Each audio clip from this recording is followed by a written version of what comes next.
अभ्यास 2.2.02 अध्यय और अध्यापन के सिद्धांत principles of learning and teaching. इसमें हम जानेंगे कि एजुकेशनल साइकोलॉजी में ऐसे कौन कौन से सिद्धांत हैं जो कि पढ़ने या फिर पढ़ाने के लिए काफ़ी महत्वपूर्ण हैं। जब तक शिक्षार्थी या फिर लर्नर्स पढ़ने को तैयार नहीं होता और टीचर पढ़ाने को तैयार नहीं होता, तब तक सीखना संभव नहीं होता। एक कक्षा में शिक्षक को एक स्टूडेंट को पढ़ाने के लिए पूर्ण रूप से तैयार होना चाहिए, यानी कि मेंटली प्रिपेयर्ड होना चाहिए, फिज़िकली प्रिपेयर्ड होना चाहिए और इसके पास पढ़ाने की सारी मूलभूत सुविधाएं होनी चाहिए। और लर्नर्स को पढ़ाते समय उनको मोटिवेट करना चाहिए, उनके रिस्पॉन्स जानना चाहिए कि उसकी इच्छाएं क्या है, वो और क्या पढ़ना चाहता है और कैसे सीखना चाहता है। और स्टिमुलेट यानी कि प्रोत्साहित, उसको हमेशा पढ़ने के लिए उत्तेजित करना चाहिए, उसके मन में अच्छे विचार डालना चाहिए ताकि पढ़ाई में उसका इंटरेस्ट लग सके। यह सभी चीज़ें जो हमने देखी, रिस्पॉन्स, स्टिमुलेट, मोटिवेशन, ये सब साइकोलॉजिकल रीजनिंग है, मतलब मनोवैज्ञानिक तर्क है।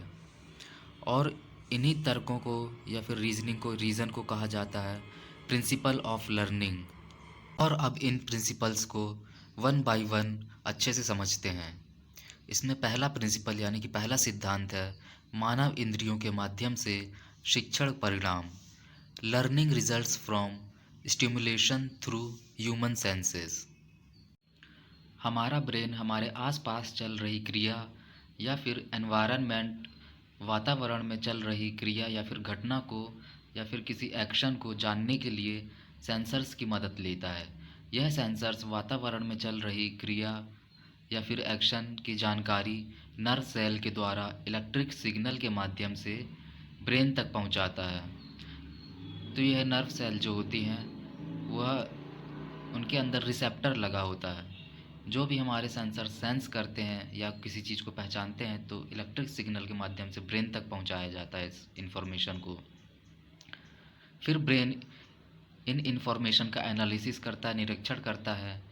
फिर निरीक्षण करने के बाद रिएक्शन यानी कि प्रतिक्रिया के रूप में वापस हमारे सेंसर्स या फिर बॉडी को संकेत के रूप में भेज देता है। फिर जो वातावरण में जो प्रतिक्रिया चल रही है या घटना चल रही है, हमारा दिमाग हमारे सेंसर्स या फिर हमारी बॉडी को बताता है कि यह जो घटना है वह हमारे सेहत के लिए या हमारी लाइफ के लिए अच्छी है या नहीं है। तो यह सेंसर्स हमारे जीवन के लिए काफ़ी महत्वपूर्ण हैं और यह हमारी लाइफ को सिक्योर करते हैं। कहाँ खतरा है, कहाँ खतरा नहीं है, कौन सा रास्ता हमारे लिए सही है, कौन सा रास्ता हमारे लिए ख़राब है, यह बताना इन सेंसर्स का ही काम होता है। तो हमारे शरीर में 5 सेंसर्स होते हैं। पहला है आँख, जिसका काम होता है देखना। इसके ज़रिए हम स्टूडेंट्स को क्लास में एक विजुअल या फिर वीडियो के माध्यम से पढ़ा सकते हैं। वीडियो या फिर देखने के माध्यम से कोई भी लर्नर्स को सीखने में ज़्यादा मदद मिलती है, वह अच्छे से नॉलेज गेन कर पाता है। इसके बाद दूसरा सेंसर्स है ईयर यानी कि कान। इनका काम होता है सुनना। एक एजुकेशनल साइकोलॉजी के हिसाब से हमारी आवाज़ स्पष्ट होनी चाहिए ताकि जो कोई लर्न कर रहा है, जो कोई सीख रहा है, उसको अच्छे से सुनाई दे। अच्छी और साफ़ सुथरी आवाज़ होने से सीखने वाले को ज़्यादा अच्छी तरीके से स्पष्ट रूप से समझ में आता है, जिसको वह सुनकर काफ़ी अच्छा नॉलेज प्राप्त कर सकता है। इसके बाद नेक्स्ट जो सेंसर है वह है नोज़ यानी कि स्मेल। नोज़ यानी कि नाक की मदद से हम किसी भी चीज़ को सूंघते हैं या स्मेल करते हैं कि वह उसमें खुशबू है या फिर दुर्गंध। तो एजुकेशनल साइकोलॉजी के हिसाब से स्मेल भी हमारे सीखने को प्रभावित करती है। हम जिस जगह पे रह रहे हैं, जिस जगह पे लर्न कर रहे हैं, पढ़ाई कर रहे हैं, वह वातावरण सुगंधित होना चाहिए, अच्छा होना चाहिए और साफ़ सुथरा होना चाहिए। अगर वहाँ किसी भी तरह की दुर्गंध होगी तो आप इरिटेट हो जाएंगे, आप परेशान हो जाएंगे, आपका सर दर्द करने लगेगा, जो कि आपकी पढ़ाई के लिए या फिर आपके सीखने या फिर स्किल हासिल करने के लिए एक अड़चन पैदा कर देगा। इसीलिए स्मेल, अच्छी स्मेल, सुगंधित वातावरण काफ़ी ज़रूरी होता है। इसके बाद नेक्स्ट जो पॉइंट है वह है टेस्ट। पढ़ाते समय टेस्ट का या फिर स्वाद का तो कोई मतलब नहीं रहता। टेस्ट के लिए जो हमारा सेंसर्स है उस सेंसर्स को बोलते हैं टंग, यानी कि जीभ। तो जीभ के द्वारा हम टेस्ट यानी कि स्वाद का पता लगाते हैं, जैसे खट्टा, मीठा, तीखा और कड़वा। तो एजुकेशनल साइकोलॉजी के हिसाब से अगर हम देखना चाहें तो टेस्ट हमारे शिक्षण या फिर सीखने को कैसे प्रभावित कर सकता है। अगर मान लीजिए आप हॉस्टल में रह रहे हैं और एक दिन आपको आपके बिना मनपसंद का खाना बन गया, वो खाना आपको अच्छा नहीं लग रहा, तो उस दिन आपका पूरा मूड ख़राब हो जाएगा, आपके मुंह का टेस्ट बिगड़ जाएगा, खाना आपके मनपसंद का नहीं होगा तो आप उस खाने को छोड़ देंगे, आपका पेट नहीं भरेगा, जिससे आपका सीखने का मन नहीं करेगा कुछ, या फिर स्किल हासिल करने का मन नहीं करेगा, और आपका पढ़ाई से मन हट जाएगा या फिर आपका पढ़ाई में इंटरेस्ट ही नहीं लगेगा। इसीलिए खाना जो मिलना चाहिए, जो हम खा रहे हैं, वह स्वादिष्ट होनी चाहिए ताकि हमारा मन भी संतुष्ट रहे, और अच्छे से अच्छा खाएं ताकि हमारी सेहत भी बनी रहे। तो टेस्ट या फिर स्वाद इस तरीके से, या फिर टंग इस तरीके से हमारे लर्निंग प्रोसेस को प्रभावित कर सकता है। लास्ट जो सेंस है इसमें वह है स्किन। स्किन के द्वारा हम किसी भी चीज़ को महसूस करते हैं। स्किन यानी कि जो चमड़ी है वह हमारे शरीर का सबसे बड़ा सेंसर्स कहलाता है। अगर किसी भी कॉम्पिटिटिव एग्ज़ाम में आपसे पूछ दिया जाए कि आपके शरीर का सबसे बड़ा सेंसर्स या फिर सबसे बड़ा सेंसिंग ऑर्गन कौन सा है, तो वह है स्किन, यानी कि हमारी चमड़ी। और स्किन के माध्यम से हम किसी भी चीज़ को फील करते हैं, वह गर्म है, ठंडी है, या फिर किस तरीके की है, वो हमारे को हमको हानि पहुंचा सकती है या फिर हमारे लिए काफ़ी अच्छी है।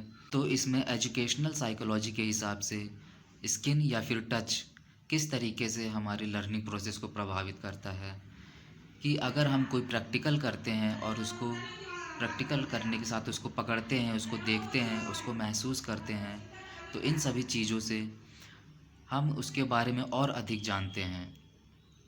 अगर किसी आप लैब में जानते हैं, किसी चीज़ को पहली बार देखते हैं, किसी मशीन को पहली बार देखते हैं, तो आपके मन में रुचि जाग जाती है उसकी, उसको पकड़ के देखें, उसको चला के देखें। तो स्किन या फिर टच इस तरीके से हमारे लर्निंग प्रोसेस को प्रभावित करता है, और यह अधिक से अधिक सीखने में और अधिक से अधिक नॉलेज प्राप्त करने में यह सेंस या फिर टच फीलिंग काफ़ी मददगार साबित होती है, क्योंकि उस चीज़ को हम फिज़िकली टच करके या उसको पकड़ के देख रहे हैं, उसको स्वयं चला के देख रहे हैं और उसके बारे में जानकारी ले रहे हैं। तो यह 5 सेंस जो कि हमारे जीवन के लिए, हमारे शरीर के लिए और हमारी लर्निंग प्रोसेस के लिए काफ़ी महत्वपूर्ण है, इसको हमने जाना। लेकिन इन सब के अलावा भी आपने एक सेंस सुना होगा जिसको बोला जाता है सिक्स्थ सेंस, यानी कि छठी इंद्रिया। तो ये छठवीं इंद्रिया क्या होती हैं, इसके बारे में ज़्यादा जानकारी नहीं है, लेकिन जो छठी इंद्रिया होती है वो होती है ब्रेन, यानी कि हमारा दिमाग। हमारा दिमाग ही सिक्स्थ सेंस की जैसे काम करता है, यानी कि अपने दिमाग के द्वारा किसी और के दिमाग को पढ़ लेना या फिर किसी फ्यूचर के बारे में पता लगा लेना, ये बहुत अलग ही तरीके की चीज़ है जो किसी के पास अधिकतर नहीं होती है। साइकोलॉजी इसी सिक्स्थ सेंस का एक हिस्सा है जिसको हम जानते रहते हैं, जिसमें हम प्रतिक्रिया जानते रहते हैं, जिसमें हम दिमाग को पढ़ते हैं। इस सिक्स्थ सेंस के द्वारा हम किसी के मन के विचारों को और अधिक जानने की क्षमता रख सकते हैं। लेकिन हमें यहाँ सिक्स्थ सेंस के बारे में नहीं जानना है। ये हमारे 5 सेंस थे जो हमने पढ़े, और वह हमारे लर्निंग प्रोसेस के लिए या फिर किसी टीचिंग के लिए काफ़ी महत्वपूर्ण होते हैं। इसमें अगला पॉइंट है सीखने के लिए गतिविधि की आवश्यकता।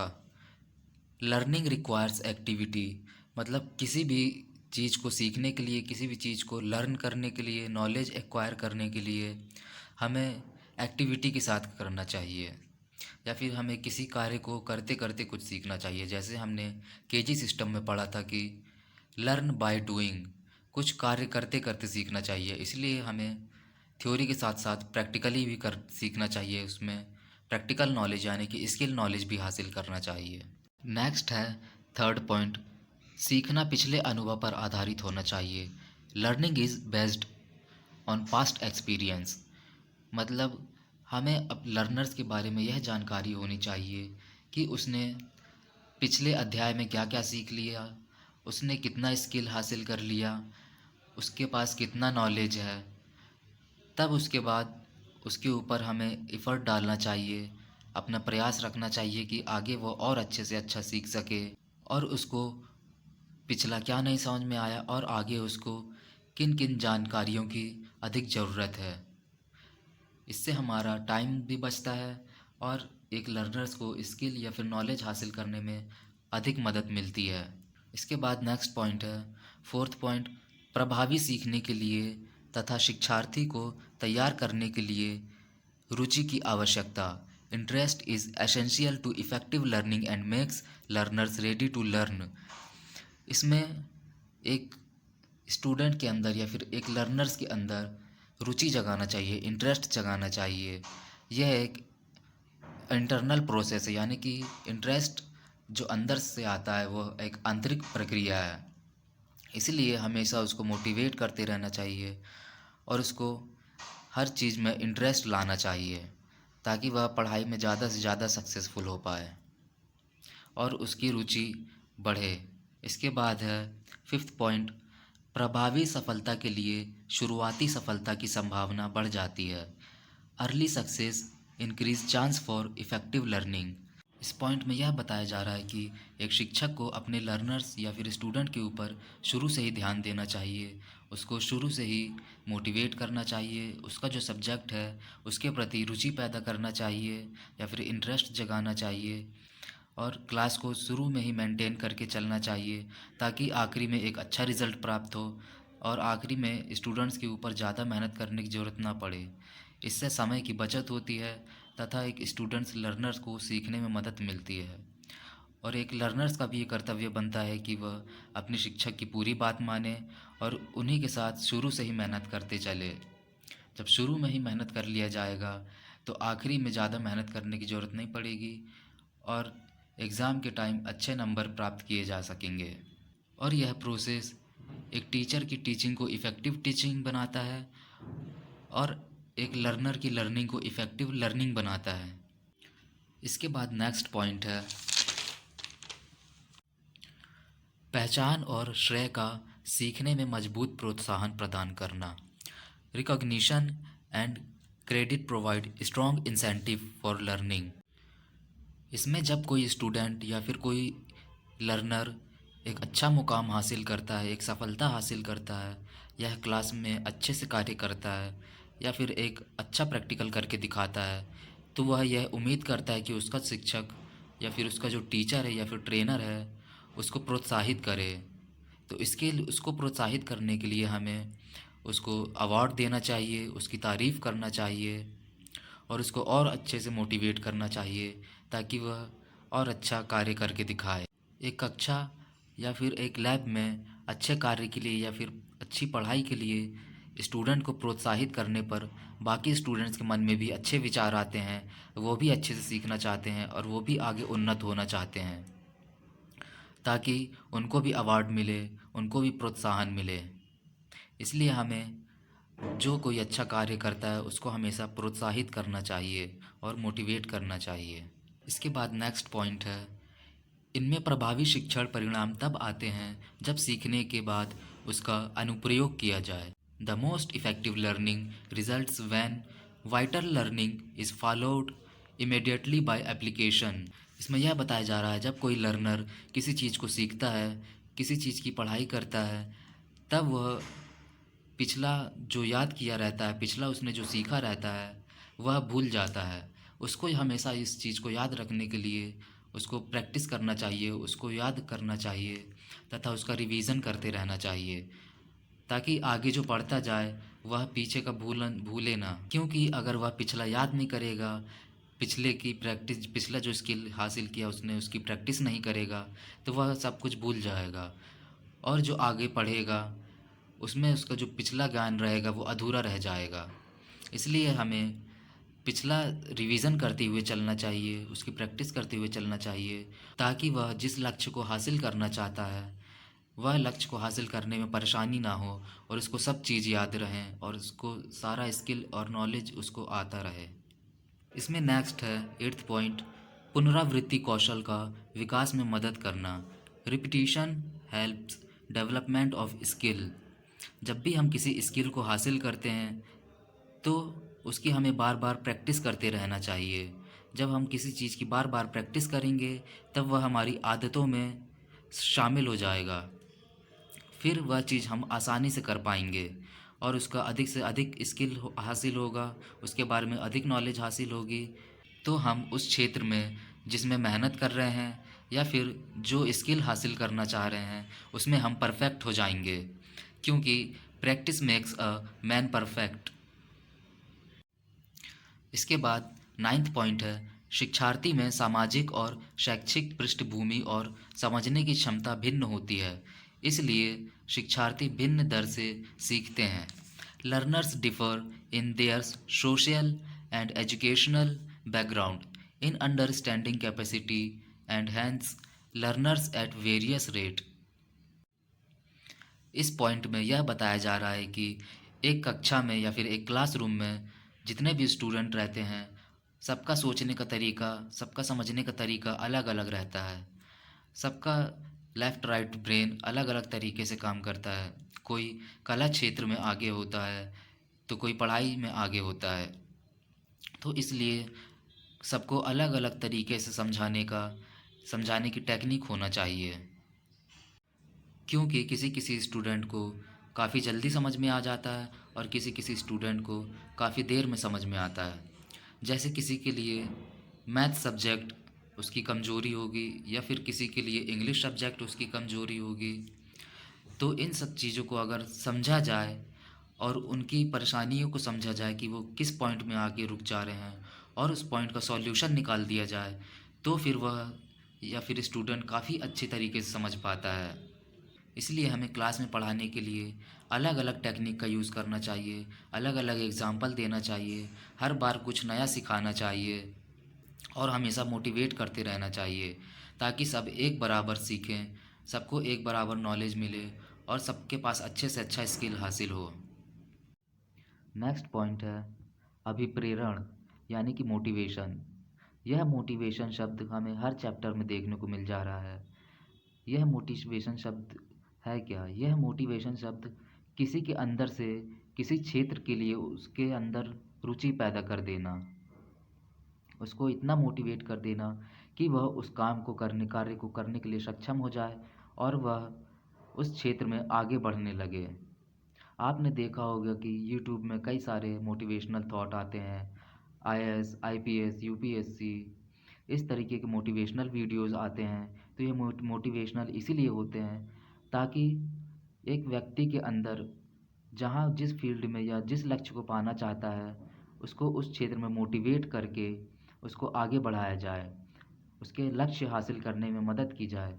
तो यह मोटिवेशन किसी भी व्यक्ति या फिर किसी भी चीज़ से जुड़े हो सकते हैं, जिससे किसी व्यक्ति को आगे बढ़ने के लिए या फिर उसको समझने के लिए मदद कर सकें। इसके बाद नेक्स्ट पॉइंट है 11th पॉइंट, निरंतर सीखने के लिए रुचि बनाए रखना। Sustaining interest for continuous learning. इस पॉइंट में यह बताया जा रहा है कि एक शिक्षक को अपनी कक्षा में पढ़ाने के लिए रुचि पैदा करते रहना चाहिए, ताकि क्लास में जो स्टूडेंट पढ़ रहे हैं उनकी उनका जो इंटरेस्ट है वो बना रहे। इसके लिए हमें क्या क्या करना पड़ता है? जो कोई अच्छा कार्य करता है, जो कोई अच्छी पढ़ाई करता है, तो उसके लिए उसको सम्मान देना, उसको अवार्ड देना और उसको अच्छे कार्य के लिए प्रोत्साहित करना। कार्य को अच्छी तरह करने के लिए उसको श्रेय भी देना चाहिए। सभी के लिए एक समान इंटरेस्ट जगाना चाहिए। सभी को एक अच्छे मोटिवेशन के साथ स्किल या नॉलेज प्रोवाइड करना चाहिए और अपने फैसले में हमें हमेशा निष्पक्ष रहना चाहिए। सबके साथ सही फैसला करना चाहिए। क्लास में बैठे विद्यार्थियों को बीच बीच में एंटरटेनमेंट करते रहना चाहिए, उनको हंसाना चाहिए, ताकि अगर वो थोड़ा परेशान हो रहे हैं या फिर थक रहे हैं तो उस थकावट से दूर हो सकें। इसके लिए हम क्लास में कोई कॉमेडी या फिर कोई जोक सुनाने को बोल सकते हैं, या फिर कोई कहानी सुना सकते हैं, या फिर किसी स्टूडेंट को बोल सकते हैं कि वह सामने आकर कुछ सुनाए, या फिर हंसी के चुटकुले सुनाए, जिससे पूरी क्लास में हंसी का माहौल बना रहे और पढ़ाई में इंटरेस्ट लगता रहे। हमें क्लास को सुचारू रूप से चलाने के लिए और स्टूडेंट में इंटरेस्ट जगाने के लिए, उनका नॉलेज बढ़ाते रहने के लिए उनको प्रोजेक्ट देना चाहिए, उनको असाइनमेंट देना चाहिए, बीच बीच में उनके लिए टेस्ट कंडक्ट करवाना चाहिए, ताकि हमें यह पता चले कि क्लास में उसने क्या क्या सीख लिया और हम क्लास को आगे और कितने अच्छे से बढ़ा सकें। तो इसमें एक सस्टेनिंग इंटरेस्ट रखना चाहिए, जो कंटिन्यूस तरीके से चलना चाहिए। इसमें आगे हम पढ़ेंगे सीखने को प्रभावित करने वाले कारक, यानी कि फैक्टर्स अफेक्टिंग लर्निंग। ऐसे कौन कौन से कारक हैं जो पढ़ने को या फिर सीखने में अच्छे कारक साबित होते हैं। इसमें पहला इंटरेस्ट, यानी कि रुचि। किसी विषय में आपकी कितनी रुचि है वह आपका इंटरेस्ट कहला जाता है। रीडीनेस, यानी कि प्रिपेयर्डनेस। रीडीनेस मतलब होता है तत्परता, मतलब आप किसी कार्य को सीखने के लिए कितने उत्सुक हैं और कितने एकाग्र हैं। इसमें कंसंट्रेशन और कॉन्फिडेंस की ज़रूरत पड़ती है। इसके बाद अगला शब्द है प्रिपेयर्डनेस, मतलब तैयार रहना।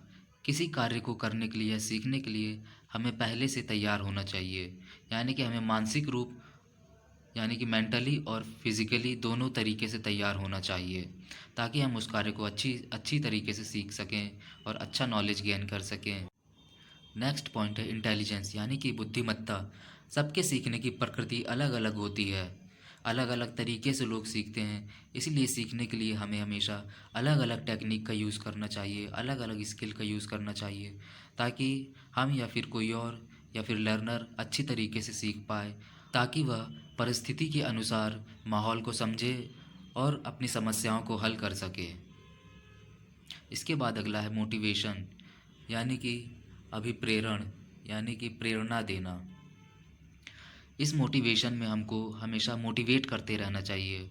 हर क्लास में हमको एक मोटिवेशन स्पीच देनी चाहिए, ताकि क्लास में बैठे लर्नर्स एक अच्छे मोटिवेशन के साथ उनका हौसला बढ़ सके और वो अच्छे से सीख सकें। इसके बाद है एटीट्यूड, यानी कि आचरण। एक कक्षा में या क्लास में एक इंस्ट्रक्टर और एक लर्नर दोनों का ही आचरण अच्छा होना चाहिए, तभी क्लास में एक अच्छा एनवायरनमेंट क्रिएट किया जा सकता है और पढ़ाने को या फिर सीखने संबंधित कार्य को सफल बनाया जा सकता है। उसके बाद नेक्स्ट है फीलिंग्स, यानी कि भावनाएं। तो ये भावनाएं क्या होती हैं? भावनाएं हमारे अंदर से उत्पन्न हुई एक संवेदनशील प्रक्रिया है, जैसे प्यार और गुस्सा या फिर डर। ये सब भावनाएं के अंदर आती हैं। हमें जब किसी से प्यार होता है तो अच्छा लगने लगता है, जब किसी चीज़ से डर लगता है तो उस पर एक अलग फीलिंग आ जाती है, या फिर किसी चीज़ पर गुस्सा आता है तो अलग चीज़, अलग एनर्जी आती है। तो यह सब अलग अलग फंक्शन हैं, अलग अलग तरीके हैं फीलिंग्स के। ये हमारे शरीर के ऊपर अलग ही तरह का एक रिएक्शन पैदा करते हैं। इसलिए हमेशा हमें खुश रहना चाहिए और ये जो हमारे ऊपर टेंशन है उस टेंशन को दूर करते हुए अपने कार्य में आगे बढ़ना चाहिए। इसके बाद है फ्रस्ट्रेशन। अगर आप किसी चीज़ से परेशान हो जाते हैं तो वह आपकी लर्निंग प्रोसेस में दिक्कत बन जाता है, या फिर आपके जीवन के लिए ही दिक्कत बन जाता है। इसमें आप किसी भी चीज़ से फ्रस्ट्रेट हो सकते हैं। जैसे आप कुछ कार्य करते करते वह आपका कार्य सफल नहीं होगा तो आप फ्रस्ट्रेट हो गए, या फिर आप किसी से बात कर रहे हैं या फिर कोई आपसे बात नहीं कर रहा है तो उस चीज़ के लिए फ्रस्ट्रेट हो गए। तो फ्रस्ट्रेशन या हताश के कई सारे कारण हैं। इस फ्रस्ट्रेशन को दूर करना चाहिए और इस फ्रस्ट्रेशन का कारण जानना चाहिए कि क्या कारण है, उसे दूर करके हमें अपना कार्य आगे बढ़ाना चाहिए। इसके बाद है एप्टीट्यूड, यानी कि मनोवृत्ति।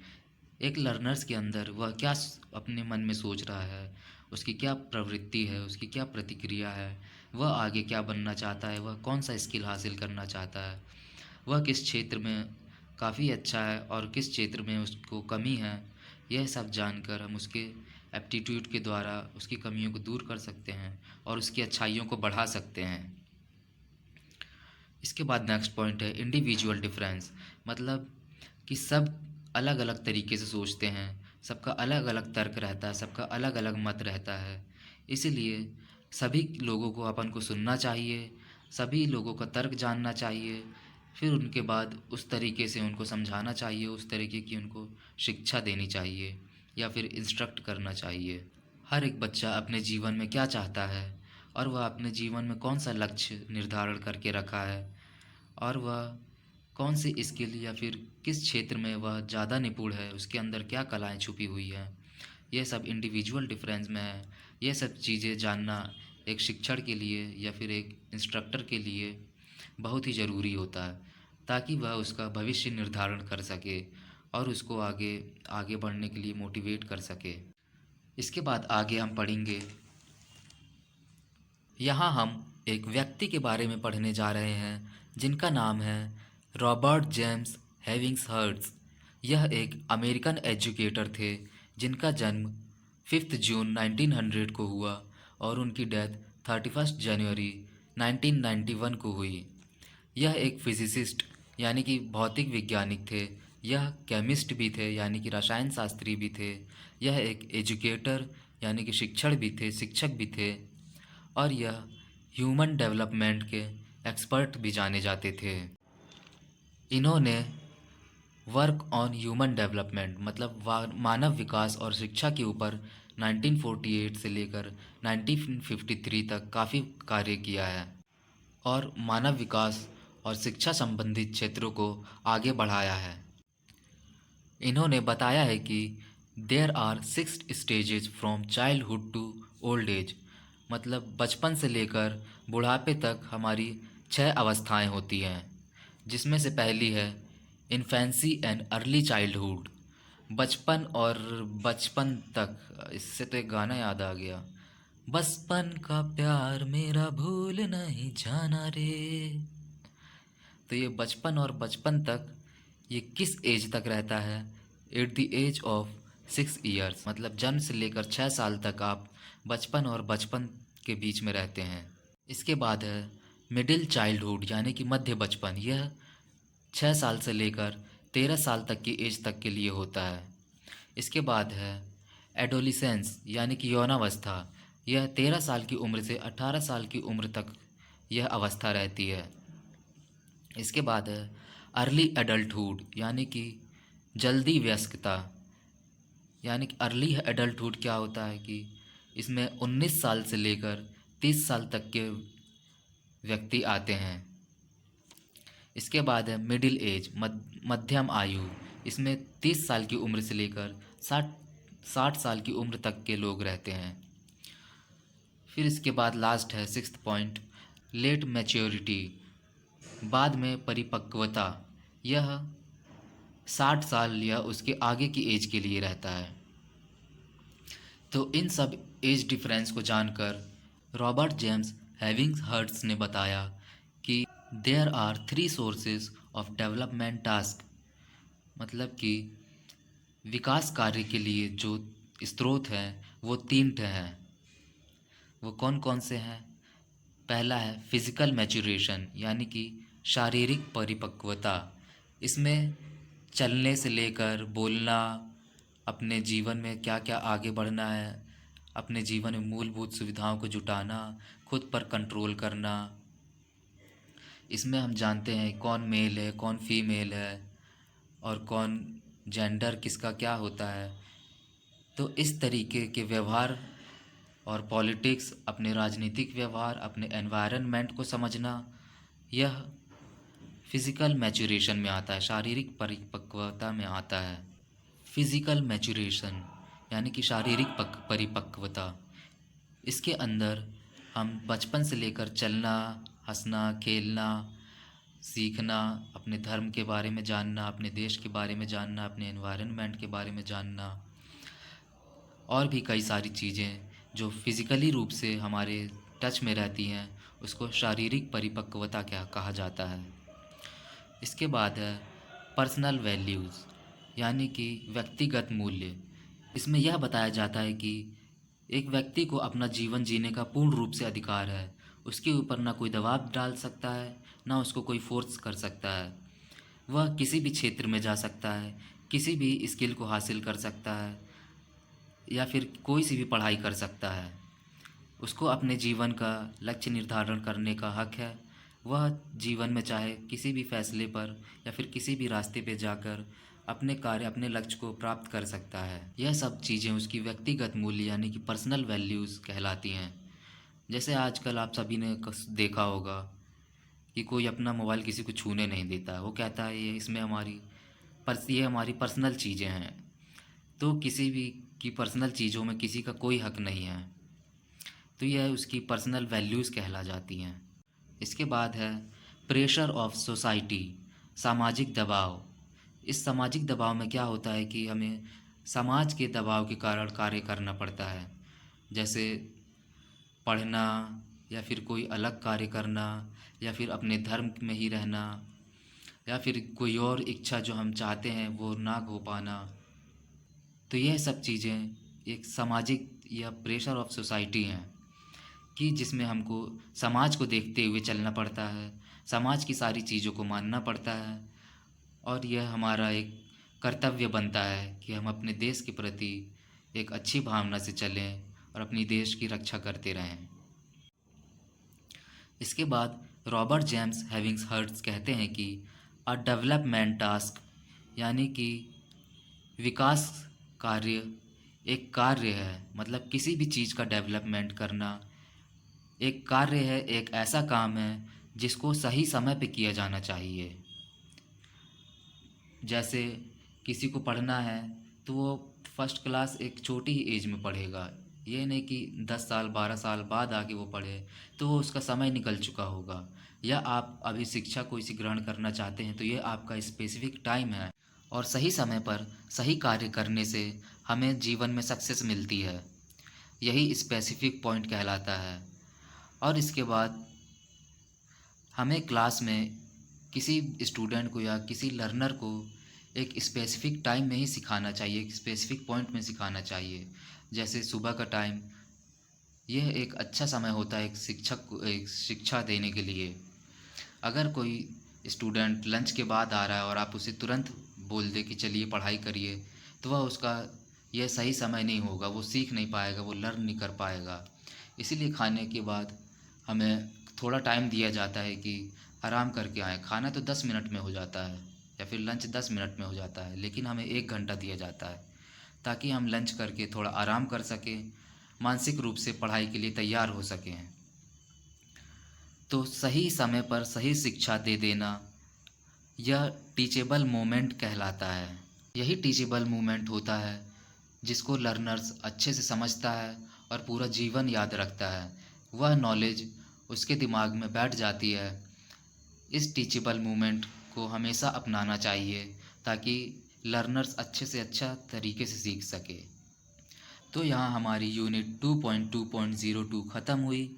आगे हम पढ़ेंगे theory 2.2.03 laws of learning and theories of learning.